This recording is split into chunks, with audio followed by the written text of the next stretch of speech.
Breaking news SIB మాజీ chief Prabhakar రావుకు big shock తగిలింది. ఫోన్ ట్యాపింగ్ కేసులో ఆయన్ని ప్రకటిత నేరస్తుడిగా ప్రకటించేందుకు లైన్ క్లియర్ అయింది. పోలీసుల పిటిషన్ కు నాంపల్లి కోర్టు ఆమోదం తెలిపింది. ఇక జనవరిలోనే పిటిషన్ వేయగా ప్రభాకర్ రావు లాయర్లు అభ్యంతరం తెలిపారు. దాదాపు 5 నెలల పాటు విచారణ కొనసాగింది.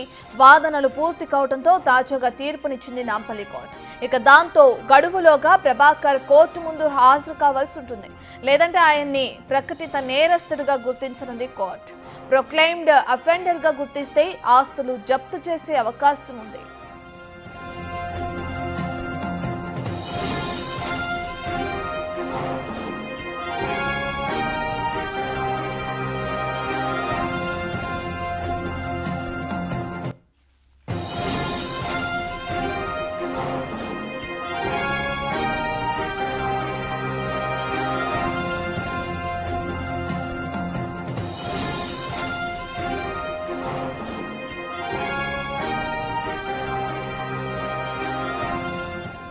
రైట్, తెలంగాణలో సంచలనంగా మారిన ఫోన్ ట్యాపింగ్ కేసులో కీలకంగా ఉన్నారు ప్రభాకర్ రావు. ప్రస్తుతం ఆయన్ని ప్రొక్లైమ్డ్ అఫెండర్ గా గుర్తించే అవకాశాలు ఎక్కువగా కనిపిస్తున్నాయి. దాని తర్వాత ఎటువంటి పరిణామాలు చోటు చేసుకునే అవకాశం ఉంది ఆయన్ని ఈ విధంగా గుర్తిస్తే అనే డీటెయిల్స్ అందించడానికి మా ప్రతినిధి సురేష్ అందుబాటులో ఉన్నారు. రైట్ సురేష్, ఇప్పటికే మనం చూస్తున్నాం ఎన్నోసార్లు కోర్టుకి హాజరు కాకుండా తప్పించుకుంటూ తిరుగుతున్నారు ప్రభాకర్ రావు. ఇప్పుడు ఆయన్ని ప్రొక్లైమ్డ్ డిఫెన్స్ గా ప్రకటించే అవకాశం కూడా కనిపిస్తుందంటారు. దాని తర్వాత ఆస్తులు జప్తు చేసే అవకాశం ఉందంటున్నారు. అసలు ఈ ప్రొక్లైమ్డ్ అఫెండర్ అంటే ఏంటి, దానికి సంబంధించిన డీటెయిల్స్ ఏ విధంగా ఉన్నాయి? ఫోన్ ట్యాపింగ్ కేసులో చాలా కీలకమైన పరిణామాలు చోటు చేసుకుంటున్నాయి. ఫోన్ ట్యాపింగ్ కేసు నమోదు తర్వాత ప్రభాకర్ రావు అమెరికాకు పారిపోయి అక్కడే ఉండి ఇక్కడ రాకుండా దాచుకున్నాడు. కాబట్టి ప్రభాకర్ రావుని ఇండియాకు రప్పించేందుకు అన్ని ఏర్పాట్లు పోలీసులు చేస్తున్నారు. ఇప్పటికే రెడ్ కార్నర్ నోటీసులు జారీ చేసి ఇంటర్పోల్ సహాయంతో అమెరికా ప్రభుత్వానికి కూడా సమాచారం ఇచ్చారు. అయినప్పటికీ ఇంకా ప్రభాకర్ రావు ఇండియాకి రావట్లేదు. కాబట్టి ప్రొక్లైమ్డ్కి సంబంధించిన నిందితుడిగా ప్రకటించాలని నాంపల్లి కోర్టులో పిటిషన్ దాఖలు చేశారు. ఈ ప్రొక్లైమ్డ్కి సంబంధించిన నిందితుడిగా గుర్తిస్తే ఆయనకి గడువు ఇస్తారు. 1 నెల రోజులు కానీ 3 వారాల పాటు ఆయన వచ్చి పోలీసుల విచారణకు హాజరు కావాలి. లేని పక్షంలో ఆయనని ప్రొక్లైమ్డ్ నిందితుడిగా ప్రకటిస్తే కోర్టు ఖచ్చితంగా ఆయనకు సంబంధించిన ఆస్తులన్నీ జప్తు చేసే అవకాశం పోలీసు అధికారులకు ఉంటుంది. పోలీసులు ఈ నోటీసు ఈరోజు సర్వ్ చేసే అవకాశం ఉంది. ఎందుకంటే అమెరికాలో ప్రభాకర్ రావు ఎక్కడున్నాడనే సమాచారం పోలీసులకు ఉంది. కాబట్టి ఆయన కుటుంబ సభ్యులకు ఇక్కడ హైదరాబాద్లో నోటీసు జారీ చేసి తర్వాత అక్కడున్న ప్రభాకర్ రావుకు కూడా సమాచారం ఇచ్చే అవకాశం ఉంటుంది. ఎందుకంటే పోలీస్ అధికారులకి నేను మెయిల్ ద్వారా టచ్లోనే ఉన్నాను, వారికి మాట్లాడుతున్నానని చెప్పేసి కూడా కోర్టుకు తెలిపాడు. కాబట్టి ప్రభాకర్ రావు కాంటాక్ట్ ఉంటే ఒకవేళ ప్రభాకర్ రావుకే నేరుగా ఈ నోటీసులు జారీ చేసే అవకాశం ఉంటుంది దర్యాప్తు బృందం. ఒకవేళ ఆయన 3 వారాలు కానీ కోర్టు విధించే టైము అంటే 3 వారాల నుంచి 4 వారాల లోపు విచారణకు హాజరు కావాల్సి ఉంటుంది. ఒకవేళ హాజరు కాలేదంటే ప్రొక్లైమ్డ్ నిందితుడిగా ఆయనను ప్రకటిస్తే ఎవరైనా ప్రభాకర్ రావు ఎక్కడ కనబడితే అక్కడ పట్టుకొని పోలీసులకు సమాచారం అందించే వెసులుబాటు ఉంటుంది. అదేవిధంగా ఆయన రాకుంటే ఆయనకు సంబంధించిన ఆస్తులు ఇక్కడ తెలంగాణలో ఆయన ఆస్తులు ఎక్కడెక్కడ ఉన్నాయి వాటికి సంబంధించిన వివరాలన్నీ సేకరించి ప్రభుత్వం అంటే పోలీసులు జప్తు చేసే అవకాశం కూడా ఈ ప్రొక్లైమ్డ్కి సంబంధించిన ఆర్డర్తో వస్తుందని చెప్పేసి కూడా పోలీసులు భావిస్తున్నారు. ఈ కేసులో చాలా కీలకమైన నిందితుడే ప్రభాకర్ రావు. ఎందుకంటే అరెస్ట్ అయిన పోలీస్ అధికారులంతా కూడా ప్రభాకర్ రావు ఆదేశాల మేరకే మేము పనిచేశాము, ఆయన ఇచ్చిన ఇన్స్ట్రక్షన్స్ మేరకే మేము ఈ ఫోన్ ట్యాపింగ్ చేశామని చెప్పేసి కూడా స్టేట్మెంట్ ఇచ్చారు. కాబట్టి ప్రభాకర్ రావు అనారోగ్య సమస్యలు ఉన్నాయని చెప్పి తప్పించుకునే ప్రయత్నం చేస్తున్నాడని చెప్పేసి ఇప్పటికే హైకోర్టుకు తెలిపిన పోలీసులు ఆయన ముందస్తు బెయిల్ పిటిషన్ కూడా హైకోర్టు కొట్టేసింది. కాబట్టి ఇప్పుడు సుప్రీంకోర్టులో కూడా ఆయన బెయిల్ పిటిషన్ దాఖలు చేశాడు. దానికి సంబంధించి ఆర్గ్యుమెంట్స్ కోసం ఆయన ఎదురు చూస్తున్నట్టు తెలుస్తుంది.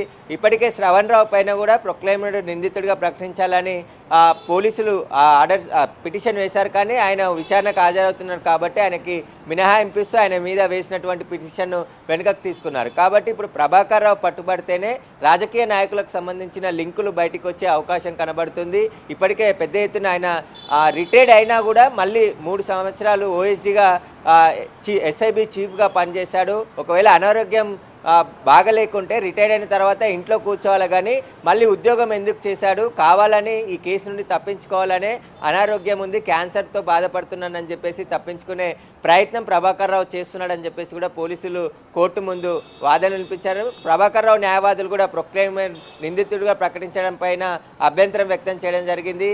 అతను విచారణకు వస్తానంటున్నాడు, ముందస్తు బెయిల్ ఇవ్వాలి, ఆయన ఆరోగ్యం బాగలేదు, పోలీసు విచారణకు సహకరించడానికి సిద్ధంగా ఉన్నాడని చెప్పేసి కూడా పోలీసు ఆయన తరపు న్యాయవాదులు కోర్టుకు తెలిపారు. కానీ ఇప్పుడు కోర్టు ఇప్పటికే నాంపల్లి కోర్టు ఆయన పైన అరెస్ట్ వారెంట్ కూడా జారీ చేసింది. అయినప్పటికీ కూడా ఆయన రావడం లేదు. కాబట్టి ఇప్పుడు ప్రొక్లైమ్డ్ నిందితుడిగా గుర్తిస్తే ఖచ్చితంగా ప్రభాకర్ రావు 3 వారాలు లేదా వాళ్ళు ఇచ్చిన గడువులోపు ఖచ్చితంగా పోలీసు విచారణకు హాజరు కావాల్సి ఉంటుంది. ఒకవేళ హాజరు కాకుంటే ఇక్కడున్న ఆయన ఆస్తులన్నీ కూడా జప్తు చేసే అధికారం పోలీసులకి వస్తుంది. కాబట్టి ఆయన ఆస్తులన్నీ కూడా జప్తు చేసే అవకాశం కూడా కనబడుతుంది. ఈ కేసులో పోలీసులు కూడా వేగం పెంచారు. ఎందుకంటే ఫోన్ ట్యాపింగ్ ద్వారా అనేక వ్యాపారస్తులను, రాజకీయ నాయకులను, ప్రతిపక్ష నాయకులను టార్గెట్గా చేసుకొని గత ప్రభుత్వంలో ప్రభాకర్ రావు అనేక మంది ఫోన్ ట్యాపింగ్ చేశాడు.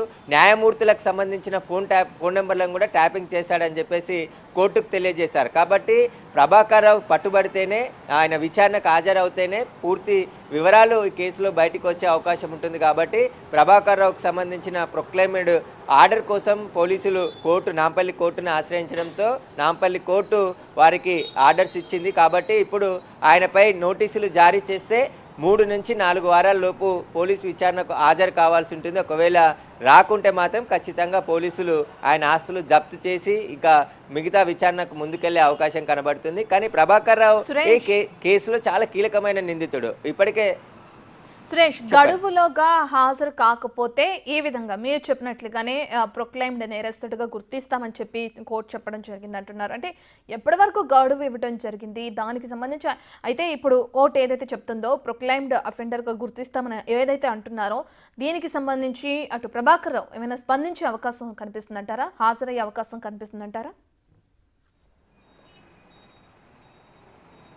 ప్రభాకర్ రావు ముందస్తు బెయిల్ వస్తేనే ఇండియాకు వస్తానని చెప్పేసి హైకోర్టుకు తెలపడం జరిగింది. ఎందుకంటే ఇక్కడికి వస్తే నన్ను అరెస్ట్ చేసే అవకాశం ఉందని చెప్పేసి కూడా ఆయన కోర్టుకు తెలిపి ఆయన బెయిల్ పిటిషన్ దాఖలు చేయడం జరిగింది. ఆ బెయిల్ పిటిషన్ని హైకోర్టు కొట్టేసింది. ఇప్పుడు ఆ సుప్రీంకోర్టులో ముందస్తు బెయిల్ పిటిషన్ దాఖలు చేశారు. ఇంకా అది ఆర్గ్యుమెంట్స్కి రాలేదు. వచ్చిన తర్వాత బెయిల్ వస్తుందా లేదంటే రిజెక్ట్ చేస్తుందా అనేది తెలిసే అవకాశం ఉంది. కాబట్టి ఇప్పుడు ప్రొక్లైమ్డ్ నిందితుడిగా ప్రభాకర్ రావుని గుర్తించాలని చెప్పేసి పోలీసులు నాంపల్లి కోర్టుని అడగడం జరిగింది. నాంపల్లి కోర్టు ఓకే చెప్పడంతో ఇప్పుడు ఆ నోటీసులు ఎప్పుడు ఇస్తారనేది, ఈ రోజు ఇస్తారా, రేపు ఇస్తారా, వారం తర్వాత ప్రభాకర్ రావుకి ఇస్తారా అనే దానిపైన నోటీసులు ఇచ్చిన తర్వాత ఆ రోజు నుంచి వాళ్ళు చెప్పిన గడువు వరకు సమయం ఉంటుంది. కాబట్టి అప్పటి వరకు ఆయన కుటుంబ సభ్యులు హైదరాబాద్లోనే ఉన్నారు. కాబట్టి ఆయన భార్య, కొడుకు ఇక్కడ ఉంటే ఒకవేళ వారికి నోటీసులు ఇచ్చి విచారణకు రావాలని చెప్పేసి ప్రభాకర్ రావుకి చెప్పాలని చెప్తారా, లేదంటే అమెరికాలో ఉన్న ప్రభాకర్ రావుకే నేరుగా మెయిల్ ద్వారా సమాచారం ఇస్తారనేది కూడా తెలియాల్సింది.